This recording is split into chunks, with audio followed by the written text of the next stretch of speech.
श्रवण कुमार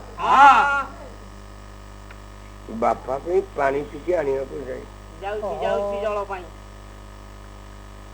माठियाटा बुड़े दी मानस कहला रामायण समीक्षा ये जिनस सब गायक गाई परिबेनी नहीं पाठ नहेले पाला नहीं बुढ़ी डाबू डाबू डाबू डाबू डाबू डाबू शब्द शुणिला राजा दशरथ विचार कला कहला गोटे पागेला हाथी बोधे अधा राति आसी पानी पीवा धरी शब्द भेदी बाण बिंधी दे बाजीगला पानी भीतर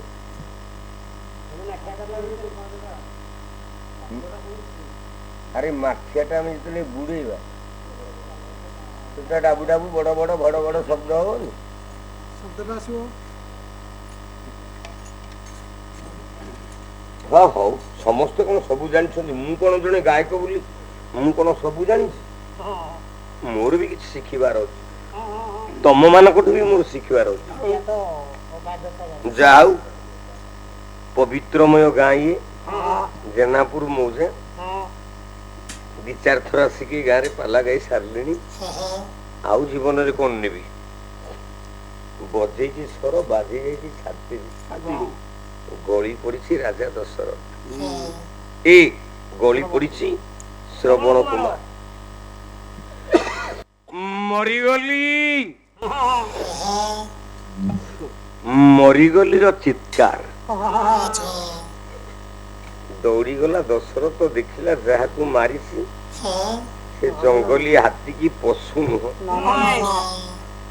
आर्य कुमार बाबाजी पुओटे मरी पड़ू चित्कार दशरथ हाथ जोड़ी दे कहला क्षमा गुणे क्षमा दियो हे क्षमाशील अंतर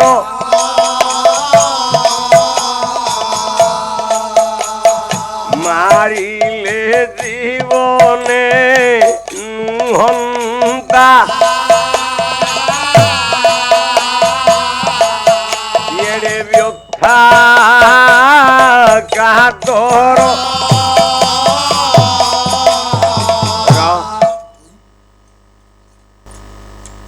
हाथ जोड़िले राजा दशरथ बाबाजी तमें किए बाबा तमें ना मु अंध बाबाजी शूद्रंकर पुओ मो ना होची सिंधु बापा को शोष होतला पानी टिके नवा को आस्तिली हे राजा मु तो मरी जी मो देहरे तो प्राण नाही ए पानी माठियाटा नहीं कि मो बापा पाखक मो बापा को बहुत शोष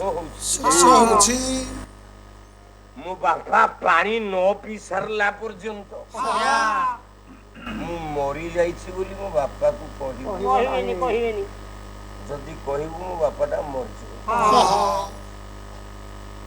आगो पानी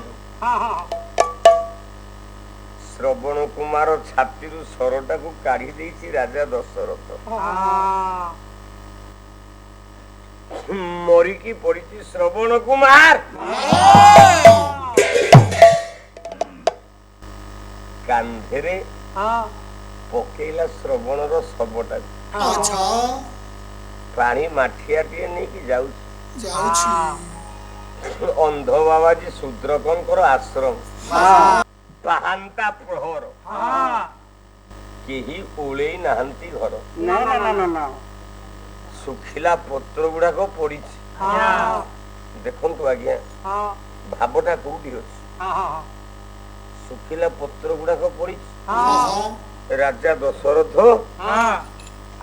ठिया गला बेले ଏ ଶୁଖିଲା ପତ୍ର ଗୁଡାକ ଉପରେ ପାଦ ଗୁଡାକ ପଡିକି ଖଡ ଖଡ ଶବ୍ଦ। ଅନ୍ଧ ବାବାଜୀ ଭାବିଲା ମୋ ପୁଅ ବୋଧେ ପାଣି ଆଣିକି ଆସିଲା ମୋ ପୁଅ ଡାକିଲା ଗଲାରେ ସିନ୍ଧୁ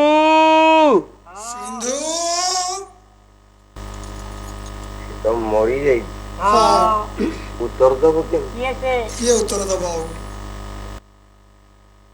ସିନ୍ଧୁରେ କାହିଁକି ଉତ୍ତର ଦବ? ତାକୁ କାନ୍ଧେଇକି କିଏ ଆଣିଛି? ରାଜା ଦଶରଥ। ସିନ୍ଧୁ ସିନ୍ଧୁ ଡାକ ନାହିଁ ହେ ଋଷି ଧର୍ମାବତାର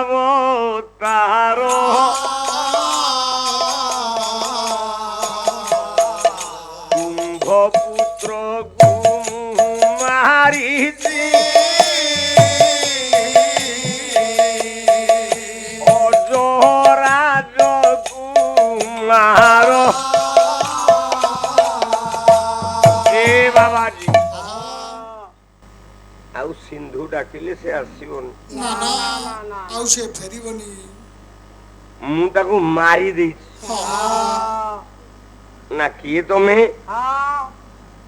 ନା କୁଳାଙ୍ଗାର ଅଯୋଧ୍ୟାର ରାଜା ଅଯତନୟ। ମୋ ନାଁ ହଉଛି ଦଶରଥ। ମୁଁ ମାରି ଦେଇଛି ରାଜା ଏ ବାବାଜୀ ତମ ପୁଅକୁ।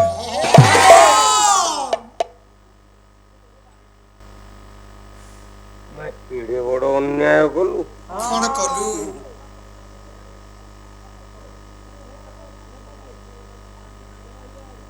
ମୁଁ ତତେ ଅଭିଶାପ ଦଉଛି ରାଜା। ରଜପାଲା ଆମେ ଗାଉଥିଲୁ ବନ୍ଦାଳ, ଛତିଆ ବନ୍ଦାଳ।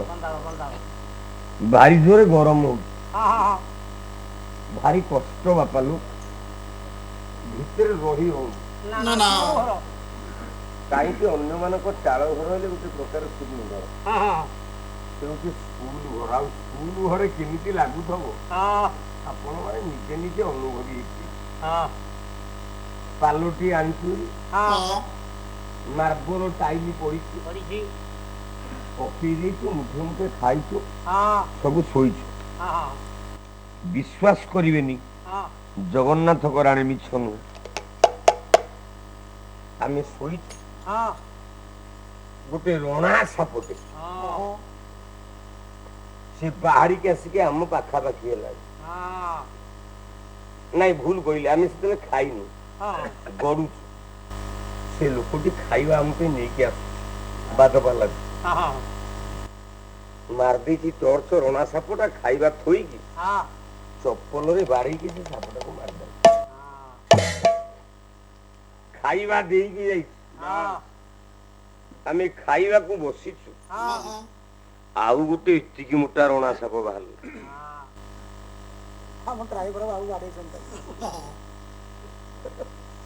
ଏଇଠି ବସିଛି ମୋ ଡ୍ରାଇଭର, ତାକୁ ବାଡେଇକି ମାରିଲା। ଖାଇସାରିକି ଧୋଇ ହେଇକି ବସିଛୁ, ଡର ଲାଗିଲାଣି, ଆଉ ତ ସେଠି ଶୋଇ ହବନି, ମଣିଷର ଭୟ ନାହିଁ ଆଜ୍ଞା।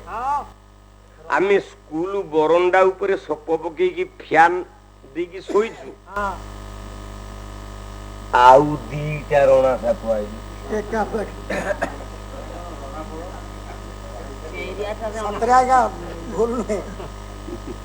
ସେ ଅନୁଷ୍ଠାନ ଆଜ୍ଞା ମୋ ପାଇଁ ଅନନ୍ୟ। ମୁଁ ବିଗତ ବର୍ଷ ଯେତେବେଳେ ସେ ଅନୁଷ୍ଠାନ ତିନି ଥର ସେ ଅନୁଷ୍ଠାନକୁ ଗଲିଣି। ପ୍ରଥମ ବର୍ଷ ଯେତେବେଳେ ସେ ଅନୁଷ୍ଠାନକୁ ଯାଇଛି, ତାଙ୍କ ଗାଁ ଟା ସପତା ଭାଇନା 1 କିଲୋମିଟର ଥାଏ, କପାସ ଟିକିରି ମୋ 1 କିଲୋମିଟର ଥାଏ। ଆମେ ଗଲାବେଳେ ଗୋଟେ ଗୁଖରୁ ନାଗ ସାପଟେ ଫଣା ଟିକିକି ଠିଆ ହେଲା ସେଇ ଗାଁ। ଡ୍ରାଇଭର କହିଲା ଦାଦା, ମୁଁ କହିଲି କଣ ନା ଚଢେଇ ଦେବି। ମୁଁ କହିଲି ଚୁପ, ତୁ ଉପାଧି ହେଇକିରି ଚଢେଇ ଦେଲି, ଠିଆଇକି ମୁଣ୍ଡିଆ ମାର, ସେ ଯାଉ। 1 କିଲୋମିଟର ଅଛି ଅନୁଷ୍ଠାନ ଆଜ୍ଞା। ଏମିତି କୋଉ କଳାକାର ଜୀବନରେ ସହଜ ମିଳି ନଥିବ। ସାପ ଚାଲିଗଲା, ଆମେ ଚାଲିଗଲୁ। ପାଲା ଗଛ ପେଣ୍ଡାଲ ଉପରେ ଗୋଟେ ବର ଗଛ ମୂଳ, କପାସ ଟିକିଟା ଆପଣ ଦେଖିଦେବେ। ପେଣ୍ଡାଲ ଉପରେ ପାଲା ସେଇ ନାଗ ସାପ ବରଗଛ ଉପରେ ଅଛି। ମୁଁ ପାଲା ଗାଇଲିଣି 2 ଘଣ୍ଟା ଖଣ୍ଡେ, ନାଗ ସାପ ଓହ୍ଲେଇଲା।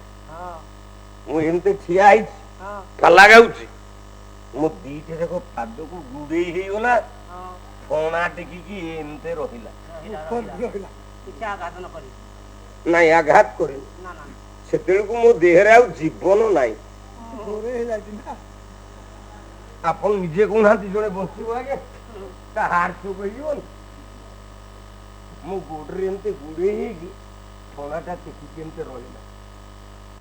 ସବୁ ଲୋକ ହଜାର ହଜାର ଉଠିଗଲେ। କିଏ କହୁଛି ବାଡେଇ ଦବା, କିଏ କହୁଛି ମାରିଦବା। ମୁଁ କହିଲି ରହ,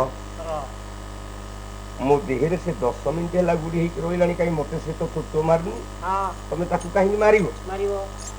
ସେ ଜୀବକୁ କାହିଁକି ବଧ କରିବ? ଟିକେ ରହ।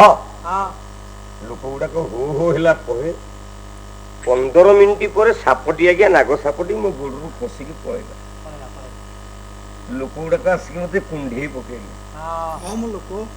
କହିଲେ ହୋତା ସାର୍, ଆପଣ ଧନ୍ୟବାଦ, କିଛି ହେଇନି ଆପଣଙ୍କର। ମୁଁ କିନ୍ତୁ ଗଲା ବେଳକୁ ସେଠି ଆୟୁଷ୍ମାନ ଭବ। ହଁ ମୁଁ ଧନ୍ୟ ଲୋକ।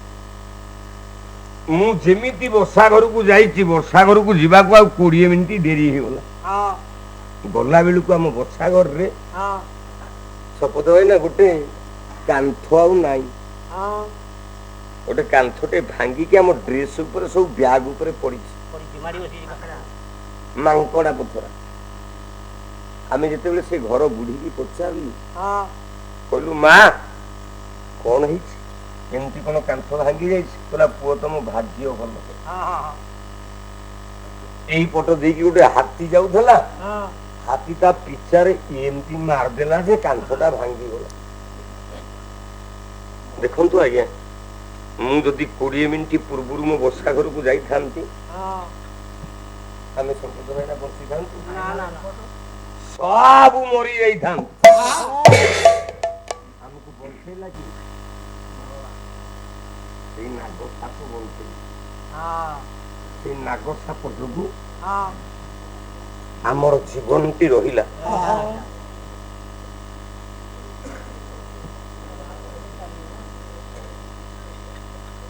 ଏଭଳିଆ ଦୃଶ୍ୟ କୋଉ କଳାକାର ଜୀବନରେ କେବେ ଆସିବନି।